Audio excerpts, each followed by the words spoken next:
Right now, as you watch this video, Indian companies are quietly buying some of Britain's most iconic brands, and most Brits have no idea it's even happening. That tea you're drinking? Probably owned by India. That car you're driving? India. Even the steel that built your city? You guessed it, India.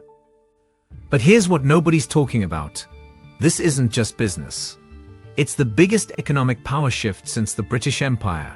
Except this time, the roles are completely reversed.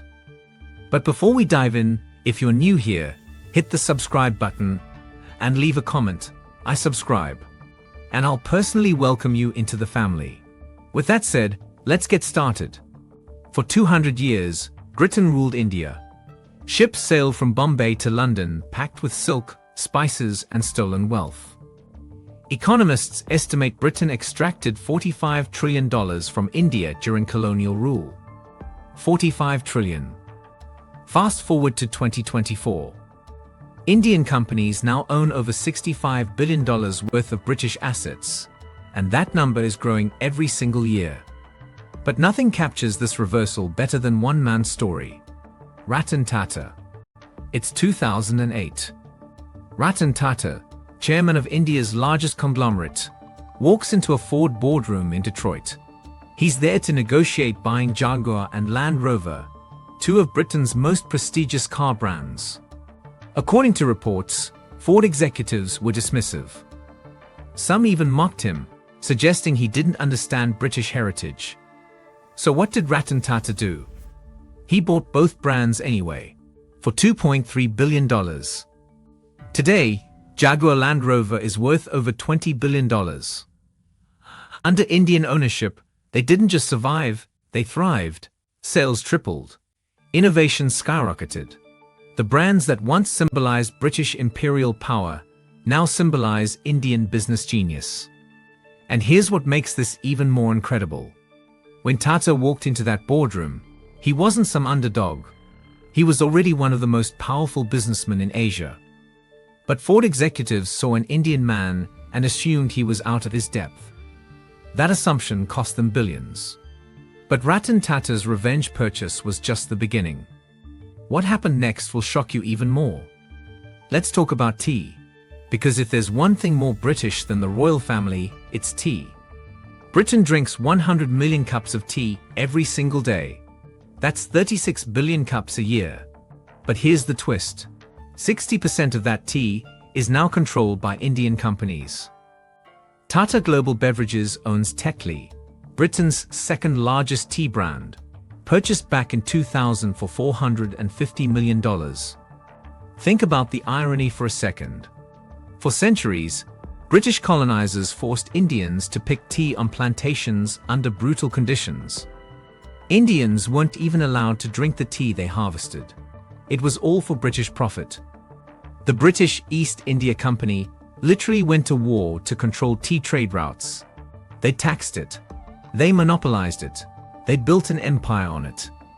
Now, every morning, millions of Brits pour boiling water over tea leaves owned by the descendants of the people who once picked that tea as slaves. I spoke to James, a 67-year-old from Yorkshire. He's been drinking Tetley for 40 years. 2 cups every morning, 1 after dinner. He had absolutely no clue it was Indian-owned until his grandson Googled it at the breakfast table. It felt strange at first, James told me. But then I thought, good for them, honestly. They make a bloody good cup of tea. But it's not just Tetley. Tata also owns the Goodrick Group, which produces Darjeeling tea. They own 8 O'Clock Coffee in America. They've built a beverage empire that generates over $3 billion in annual revenue. And the British government? They welcomed the investment with open arms. Because by 2000, British tea companies were struggling. Supermarkets were driving down prices. Competition from cheaper imports was killing profits. Indian investments saved the industry. But tea is small compared to what India owns in Britain's industrial backbone. In 2007, India's Tata Steel made global headlines. They bought Chorus, Britain's largest steel producer, for a staggering $12.1 billion. It was the biggest takeover of a British company by an Indian firm in history. Overnight, 48,000 British jobs became Indian-owned. This wasn't just any acquisition. This was Britain's industrial heart. Port Talbot Steelworks in Wales, the largest in the UK, suddenly answered to Mumbai. And people panicked. Union leaders worried about job cuts. Politicians questioned whether foreign ownership threatened national security. Newspapers ran headlines asking if Britain was selling its soul. But here's what actually happened. I want you to meet Sarah. She's 34, a third-generation steelworker. Her grandfather helped build Port Talbot. Her father spent 35 years there. She started working the same plant at 19. I never thought I'd be working for an Indian company in Wales, she said. But honestly, they've invested more in this plant than any British owner did in the last 20 years. My job is safer now than it was before. And she's not wrong. After the acquisition, Tata Steel invested over £1 billion into British operations. They modernized equipment. They improved safety standards. They expanded production capacity. A 2019 Oxford Economics report found that Indian companies support 110,000 UK jobs, more than any other foreign investor. They're not just extracting wealth. They're actually keeping industries alive that British firms abandoned. When British Steel went bankrupt in 2019, it was actually a Chinese company that bought it, not a British one. UK Steel, another major producer, closed completely. Tata Steel is now the largest steel employer in Britain. Think about that. An Indian company is keeping Britain's steel industry alive while British companies let it die. But steel and tea are impressive. Nothing, and I mean nothing, compares to what India bought next. Jaguar, Land Rover, Range Rover. These aren't just cars, they're symbols. British royalty drives them. James Bond drove them. They represent power, prestige, elegance. Everything Britain wants the world to think it still is. And they're 100% Indian-owned. When Tata Motors bought Jaguar Land Rover in 2008, critics said it would be a disaster. Indians don't understand luxury, they said. These brands will collapse. The British media was brutal. One newspaper called it the end of a great British legacy. Another wrote, Jaguar deserves better than this. Want to know what actually happened? Under Ford, JLR was losing over $1 billion a year. Quality was declining. Innovation had stalled. Dealerships were closing. The brands were dying a slow, painful death. Under Tata, JLR sold over 300,000 vehicles in 2023. They pioneered electric luxury SUVs with the Jaguar I-Pace. They expanded into China and became one of the most successful premium car brands on the planet. They created the Range Rover Evoque, which became the best-selling luxury compact SUV in the world. They launched the F-Type sports car, which Top Gear called the most beautiful car of the decade. Revenue went from $10 billion in 2008 to over $25 billion in 2023. Profit margins improved from negative to over 10%. Employee satisfaction scores increased by 40%. If you've ever dreamed of owning a Range Rover, you're actually dreaming of an Indian success story. The British badge is still there, but the brains and the money? That's all Mumbai. And here's the kicker. Tata didn't just save JLR. They made it cool again. They brought in world-class designers. They invested in cutting-edge technology. They turned a dying brand into a status symbol for a new generation. But cars and steel? That's old economy. India's also dominating Britain's digital future. Your phone service, your internet, your mobile data. There's a strong chance India controls it. Bharti Airtel and Reliance Jio, two Indian telecom giants, are aggressively expanding into UK infrastructure. But it gets deeper. Indian companies like Infosys, Tata Consultancy Services, and Wipro manage over £8 billion in UK government contracts, according to a 2023 Financial Times analysis. Let that sink in. The British government, the same government that once ruled India, now pays Indian companies to run its digital systems. The UK's National Health Service. Indian IT firms manage huge portions of their data systems. British banks. Indian software engineers write the code. UK tax systems. Indian consultants built them. Infosys has over 20,000 employees in the UK. TCS employs 18,000. These aren't small operations. They're massive. And it's not just infrastructure. Indian entrepreneurs are dominating British tech startups. Nearly 30% of UK tech unicorns, startups valued over $1 billion, were founded or co-founded by people of Indian origin. The same country Britain once banned from making its own salt now runs Britain's digital infrastructure. So why is this happening now? What changed? There are exactly 3 reasons this power shift is accelerating, and you need to understand all of them. Reason number 1. Brexit. When Britain left the European Union in 2016, it isolated itself economically. Europe was furious. Investment dried up. Germany and France, once major investors, pulled back. Britain was desperate for new trade partners. India saw an opening, and they took it. Post-2016, Indian foreign direct investment into the UK jumped 34%. The British government actively courted Indian businesses with tax breaks and fast-track visas for Indian executives. Prime Minister Boris Johnson visited India in 2022, begging for a trade deal.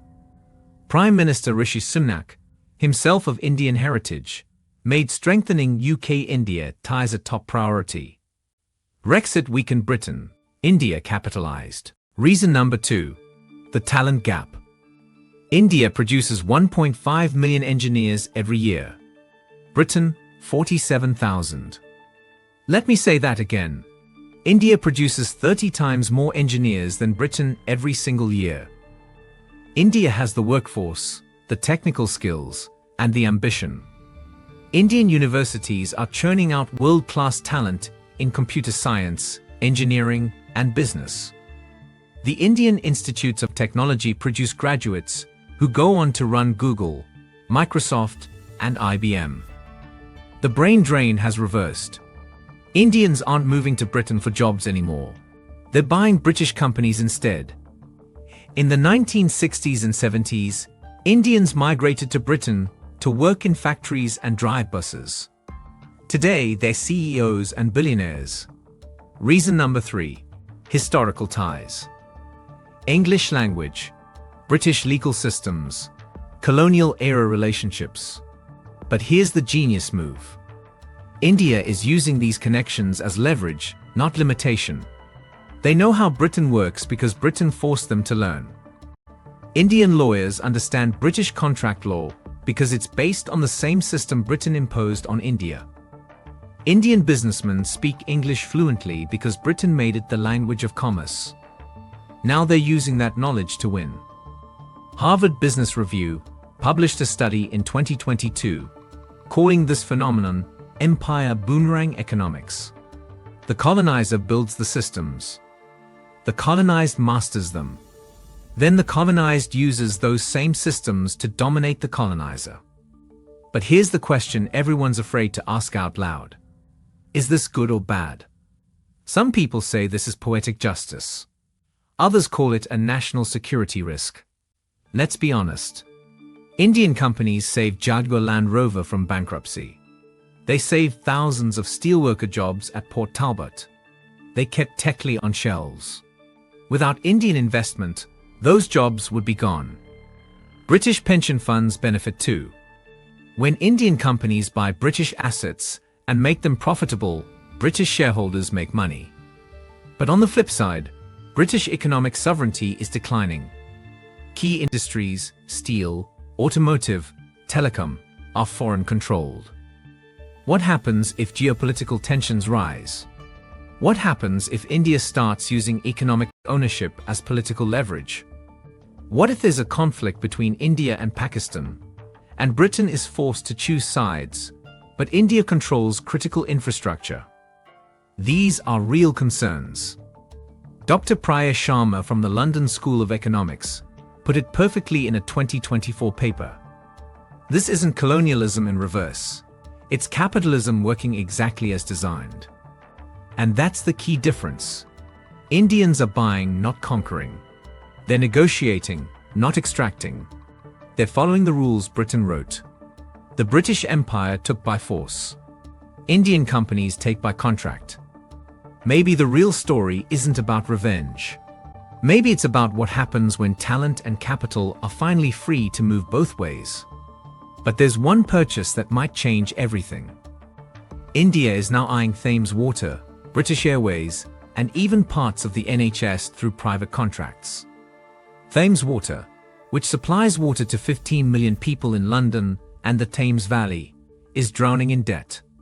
Over £14 billion. They need a buyer. Indian infrastructure firms are circling. British Airways, once the pride of British aviation, has been struggling since COVID. Reports suggest Indian airline giant Indigo has held exploratory talks about partnerships or acquisitions. And the NHS. While direct ownership is politically impossible, Indian healthcare companies are winning massive outsourcing contracts for everything from data management to medical equipment supply. Imagine this.